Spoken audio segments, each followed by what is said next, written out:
can mind, I was at Adderwell Miners. Adderwell, aye. I was speaking, and the chairman at the time, Paul Hunter, was the guest, and he was there to talk about Livingston Football Club and his thoughts about moving from Meadowbank Thistle to here. Touchy subject, aye. And it was at the time, I didn't realise how. You know, it was bad, it was really bad. The whole background towards it, and which was quite a shame, because I'm sure the Meadowbank Thistle supporters would have enjoyed the journey that eventually came.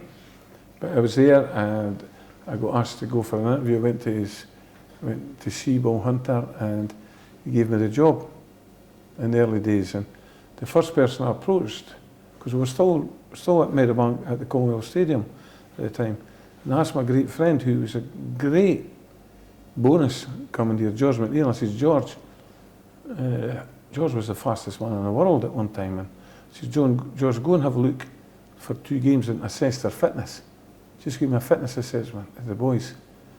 And George did that, 2 games. He didn't tell me what 2 games it was. But the first 3 games, he went to 2 of them. And he come up and they gave the report, and I says, look, George, do you fancy being my assistant manager? And George was a runner at the time. He played with Hibs, and Hibs, Morton and Stirling Albion, but that was years ago. He said, oh, I says, come on, we'll get a laugh. and that was their attitude towards it, eh? Come on, nothing to lose, George, come on. Aye. And he came on board, and George was on board right to the cup final. Right, for the very start to the cup final, George McNeil was here through all that. And people didn't, because George is quite an unassuming guy. A tremendous, the players loved him. Well, that's what you need in the players loved him early on, and we loved him. And he came, and you know, we started the first season at Meadowbank till October or something, then moved to the new stadium. But when I come to see it, there was no grass in the park, and the steel erection was just starting when I come and saw the project. But I saw it because it was only, we were talking about the badge earlier on, you know, Livingston Football Club, West Lothian. It's only senior professional team in the West Lothian, you know. That's it, yeah. Then you go to Edinburgh, Hearts and Hibs.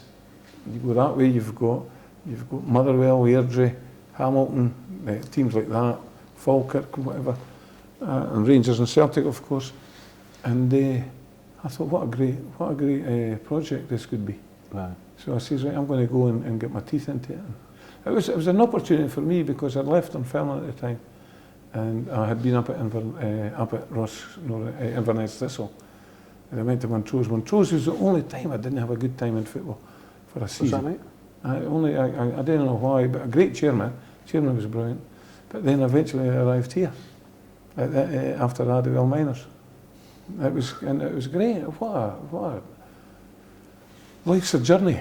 A football is a journey, and during that journey you go on adventures. Eh? You go along for the straight line and you go, and this was just full of adventures at the start. To go to the Premier League for the 3rd division was great. Did you have fun? Maybe fun's not the word, but building the teams, because obviously you came up the division, so you had to. What I learned from Dunfermline was you build a team for the league. You build a team for the league. You keep players that can play in the higher league. You can keep, but you've got to bring players in. If you look at the team that won the 1st Division Championship, we had introduced Martin Andrews, Fernandez, we had brought the boys in before we went up, and it was easy to build. You were only changing 1 or 2 things, like say David Zoza. Within 5 seasons of being formed, the club were in the top flight of Scottish football. Yourself, Davy Hay and Roy Stewart need to take huge credit. How incredible was that at the time, and how's it looking back? Oh, fantastic. Fantastic. You know, I can't believe it took us only 5 seasons. That's amazing. When you look at all the other teams that have never been at the Premier League, that are iconic in Scottish football, and here's the new kids on the block, right? The Quality Street kids coming in, and just slapping them down and moving them out. And that's what we did. We just slapped them down, and especially in the bottom leagues. Eh? To see it coming for the first game and holding 2,000 people and then growing to 8,500, 9,000 average down here. To see that in front of me was great. And to see the kids come in, you know, Craig Wilson, Lorraine's laddie and Bobby's laddie, she had 2 boys, I remember, and they come to the games, and we had a coaching session. It was either Easter, summer, or Christmas holidays, and he was doing. There was only one strip. We didn't have kids strips for Livingston Football Club. And we got them in, and then I saw that growing as well. I saw more and more and more kids from the West Lothian, not just for Livingston, for the West Lothian coming, because we were successful. They were coming to the games, and they were proud to go to school. Oh, the Lions won the day. I was one of those guys. Like, I wore my Livi top everywhere, like to school, to football, to out in the park. Never took it off. I didn't think. No. Surprised I've got it off now, to be fair. I always wore it all the time. But I was one of those guys. I gave them something. We gave them something to be proud of. Oh, and they had no shame going to school. They had no shame going to school, talking to the Rangers and Celtic ones, the Hibs and Hearts, because this was an incoming era, I remember. So would you say that finishing third in the Premier Division was the biggest achievement you had in football?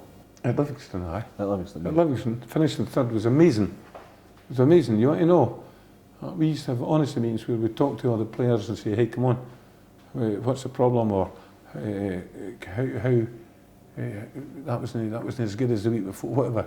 And you've got a photo behind me here, Stuart Lovell. What a great captain he was for Livingston Football Club. That was superb. I bet he was. He used to come and speak to me, and if there was a problem, he'd come and say, right. And Stuart kept the dressing room. Very clever, Stuart Lovell. Deserves loads of credit. When it was all about target setting, hey? We set targets. Okay, if you go to the Premier League for the first time, and you say to the players, right, what's their target? Oh, let's stay up, just stay up. And I said, I didn't accept that. I said, Chris, we've been winning and winning and winning for years. What do you just want to stay up for? Come on, we're better than that. Let's set a higher target. And if you didn't meet that target, right, then we'll set the target of staying up. But let's try and achieve something better than that, because we're better than that. We've got good players. So I gave them the confidence to think that way, and then the next thing we know, we're in the top 6. And then what was the target? Right, we can finish third. And we got beat for Celtic 5-1. They won the championship that game. They beat Livingston at Parkhead, and they're the champions in celebration or whatever. Then Aberdeen, they were rivals, Hibs Covedale, and we got beat 2-0. And then we still got 3 games to go. 3 games, we can still finish third. So it's still a positive mental attitude. Positive. Then we beat them Fairman 4-1, easy. And then we beat Rangers. Amaruso scored here. It's well documented, that game. But he scored the first goal, 1-0. I can't. Stuart Lovell scored him, I'm sure, a volley. Overhead kick. And who else scored the goal? Barry Wilson. Barry Wilson, great goal. The 1-2-1. So these games were important games to try and. But then when we beat Hearts 4 times that year. Twice here. Oh, I never let them forget that. Oh, you better believe that. But you know, twice here and twice at Tynecastle. Tynecastle. Superb game, superb. Oh. So seeing that, Jim, who would you say was the best player you managed at Livingston? Well, the more. The more. Spanish boys were exceptional. Oh, they were good. They were exceptional. The Italian boys were a wee bit different. They were. Oh, you had Caputo, Del Nero. Caputo. Del Nero was the hardest one of them all, because he wasn't getting a regular game, eh? I think he played about 10 minutes against Rangers or something, eh? Aye, but you had Fernandes was great. Oscar Rubio and Marvin Andrews, solid.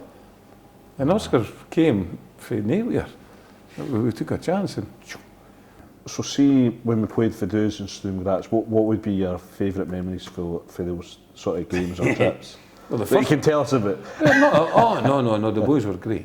Honestly, never had a problem with them. Honestly, they wanted to win as much as the fans, and they were very professional. I can't fault them for that. But I remember one of the things, going out, leading Livingston Football Club out at the stadium in Vaduz, and lining up, and the national anthem comes on. I didn't know if it was Flower of Scotland or if it was the national anthem, whatever. But you stand at the end of the queue, and the tears coming down my face. Looking along the line and saying, I can't believe this. I can't believe the journey that this has been for the start. And then when we played produce here. Right, the second game with the referee blew, the ball's in the air. And I'm saying, what can it be? And he blew the whistle. I said, and all the directors for this come down and shouting at me, out in the track. What's it going to do with me? No, you. I says, OOT, out. OOT, you're out. And then that was it, right? That would. And then we got Stupid Grass. I can remember sitting in here or upstairs watching the telly for the draw. You know, the draw and then Stupid Grass, because they had beat Rangers 5-0 or something the year before. So they were famous. They were famous. We lost the goal at the wrong time. Here. Just before half time we were winning, and we lost the goal just about the 43rd minute or something. And that gave them, because we would have been 4-1. At one stage, 4-2. And that would have been what? We would have been 5-2. That would have been even Stevens just about at that, if we hadn't lost the third goal. I remember, I was at the game. Everybody was at the game, it was great. Fantastic night for, I hope it comes back, because it's great for the place. Mobbed. To see Boris Becker's up in the stand. Was he here? Aye, he's for Austria, and he was there, he must have been playing at some tournament or something, a veterans tournament, but he was up watching the game. My daughter she was ball girl at Dunfermline and that, and she knew all the Dunfermline players. But then when I moved to Livingston, Jamie was just a teenager, so he came here to see Livingston. And when we qualified to go to Stupid Grass, the second game, I had a ticket for him, right, to come with us, but he went on the bus with the supporters. And I had a ticket for the director's box for him. Obviously, I'm doing there with DVA, but he's there with the punters, he's with the Lions. And they get involved. But he had a great, there's only 50-year-olds. When we won promotion, he's out in the park, going around the park. He's got all the photos, man. And he's bought into it. But he was brought up with it. He was brought up with the Livingston side, and I gave him every game, home and away. I got the programme, and I put it in a pristine home and away programme, every single game in that Premier League. And I got it and I gave it to him. I kept it, and I just gave it for a Christmas present. I said, just got that. Oh, superb. But the pristine, in the folders. Yeah.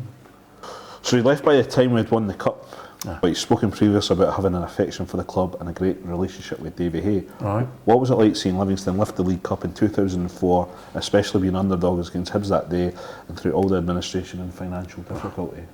Very proud that day that I'd been, I would say, 90% of the players that went in the park that day, I'd been involved in signing or managing at the time, maybe even more than that, eh? I had a big part to play in that. And so I was proud of that, and I was really chuffed for Davy Hay, because when the Brazilian boy got sent away and back came, Davy took over again, and you know, he was great.